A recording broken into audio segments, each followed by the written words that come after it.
Hello everyone, कैसे हैं आप सब। आई होप सब अच्छे होंगे। तो आज मैं आपके सामने एक स्टोरी लेकर के आई हूँ। वो स्टोरी है हरीश कुमार की और इस स्टोरी का नाम है आने वाला कल। तो इसमें स्टोरी का नाम आने वाला कल क्यों है वो आपको लास्ट में पता चलेगा। तो हरीश कुमार का रिटायरमेंट हो जाता है और वो अपने घर आने के बाद ये सोचते हैं कि अब तो मैं सारी जिम्मेदारियों से फ्री हो गया हूँ और अब मैं अपना खुशी खुशी फ्री होकर अपनी लाइफ जीऊँगा अपनी वाइफ के साथ। जितनी भी जिम्मेदारी थी वो पूरी हो चुकी हैं, बच्चों की शादी हो चुकी है और अब तो लड़के का फ़र्ज़ बनता है कि वो उनको बैठा कर के खिलाए और उनका ध्यान रखे। तो ऐसी वो कुछ सोच रखते हैं, बट आगे ऐसा होता है या नहीं वो मैं आपको बताती हूँ। तो एक दिन हरीश कुमार कहने लगते हैं अपने बेटे से, उनका सिंगल ही बेटा होता है। तो वो बोलने लगते हैं कि बेटा, आपकी मम्मी को और हमें घूमने के लिए जाना है। ऐसे हमारे एज ग्रुप के कुछ लोग नैनीताल जा रहे हैं तो हमें भी वहाँ जाना है। तो बेटे की बहू बोलती है कि पापा जी, क्या ही ज़रूरत पड़ी है आपको इस उम्र में बाहर जाने की।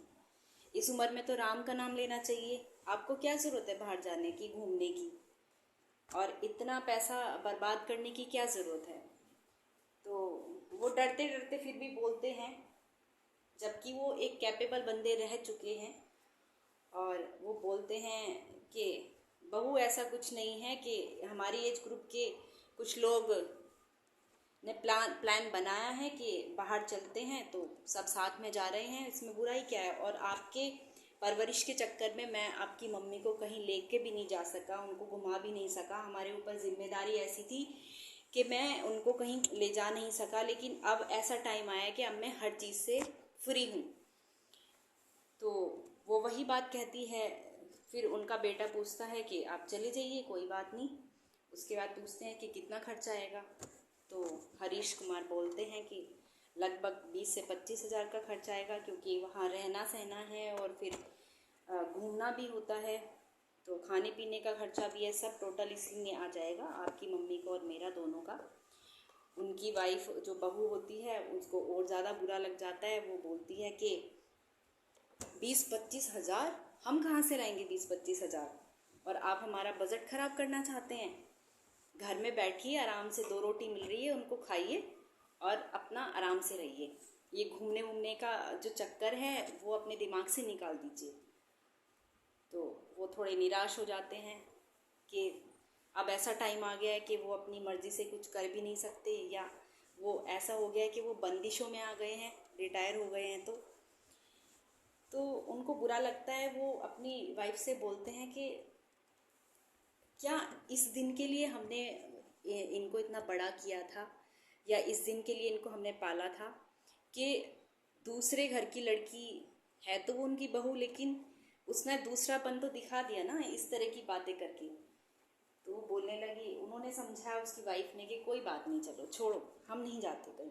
उन्होंने कहा नहीं, मैं हमेशा हमेशा तुम मुझे बोलती रही कि कहीं चलते हैं चलते हैं, लेकिन मैं हमेशा तुम्हें टालता रहा ये कह के कि टाइम नहीं है और बाद में चलेंगे, बाद में चलेंगे। वो बाद में आज तक नहीं आया। तो मैं अब तुम्हें घुमा के लाना चाहता हूँ। और फिर वो ऐसे बोल के अपनी अलमारी से एक बैग निकालते हैं और उसमें कुछ पेपर्स होते हैं। तो वो पेपर्स लेकर के बाहर निकल जाते हैं। वो बोलते हैं अपनी वाइफ से कि आप रुकिए, मैं अभी आता हूँ थोड़ी देर में। वो थोड़ा सा टेंशन में हो जाती है उनकी वाइफ। बोलती हैं कि पता नहीं कहाँ ही चले गए, क्योंकि उनको बहुत दुख हो रहा था अंदर से कि उनका बेटा और बहू इस तरह का व्यवहार कर रहे हैं उनके साथ। तो वो बोलती हैं कि कहाँ ही चले गए, सुबह से शाम हो गई है, कहाँ ही रह गए।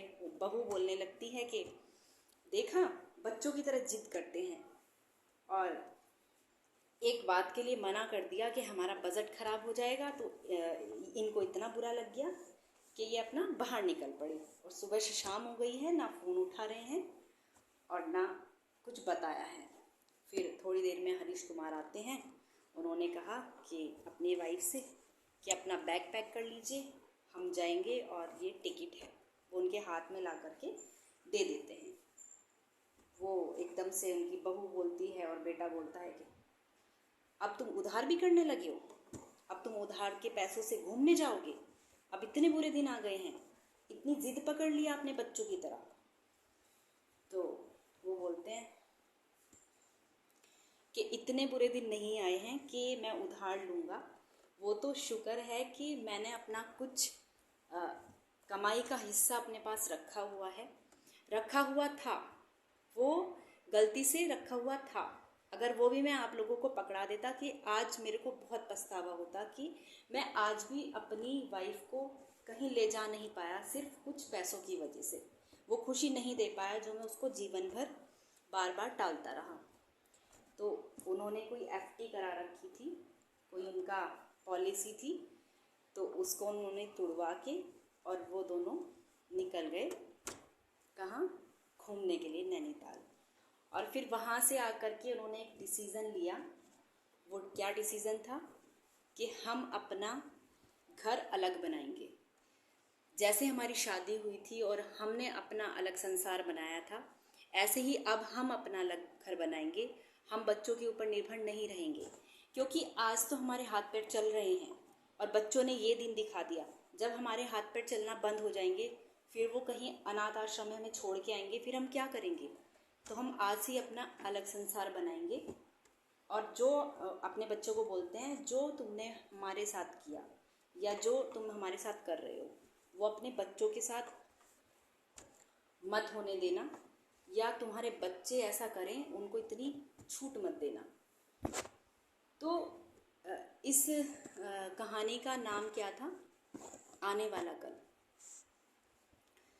तो आने वाले कल से यही इस कहानी का सार निकलता है कि हमेशा अपनी कुछ ऐसी बचत रखिए, हमेशा दूसरों पे डिपेंड नहीं रहिए कि हम बैठ के खाएंगे या रिटायरमेंट हो गया है। तो रिटायरमेंट ना भी हो, हर किसी की गवर्नमेंट सर्विस नहीं होती है। हमेशा अपने आप को इतना कैपेबल रखिए कि दूसरों पे निर्भर ना रह सके।